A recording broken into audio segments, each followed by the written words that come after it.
What's going on, everybody? My name is Mike from Roots Canine Training, and I got my new buddy Larry with me today. We call him Hairy Larry. No, I'm just kidding. His name is Larry. He's a Tibetan Terrier, and he's going to be with me for a few weeks, and we're just doing some obedience training, basic commands. He's a puppy. I believe he's about 5 months old. So yeah, we're going to be making some videos together, and I introduce him the same way I introduce him. All the dogs I get to my dogs is I bring them in, I bring them outside, and I do a training exercise with them, so my dogs see that I'm in control of this dog, and this dog also sees I'm in control of my dog, so they know there's going to be no nonsense while they're here. So I'm going to start off with a pressure training exercise, get the dog to start understanding leash pressure. Alright, let me go ahead and draw your attention to the dog on the left. You can see as I walk by with the puppy, he's sniffing. Yeah, that's okay, but he's sniffing too intensely. I tell him no, and I want him to shift his weight back onto place, and that's better for me. I don't want to walk by with the dog like leaning way over place.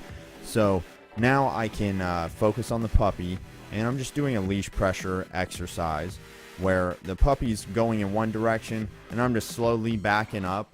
And when the dog hits the end of the leash, they get a very small correction, and the goal is to get the dog to start understanding that I want you to pay attention to me. You can't just press forward all the time. You have to pay attention to where I am. So we want the dogs to be looking to the owners for what to do. Right now, the dog is just, he has no idea what's going on. He's just wandering in any direction that he wants. So an important thing to notice with this dog is Tibetan Terriers have very long hair, and his hair is so long that it's covering up his eyes, and that the eyes are something we use in dog training, right? Their nose is very important, their eyes and their ears are very important for dog training. So I'm going to be trimming some of that hair out of his eyes over the next few days, and he's really starting to get it. He understands what's going on. When he feels a little bit of leash pressure, he starts coming my way. He walks towards me, and what he's been doing is he goes past me, and then I just turn around and do the same thing.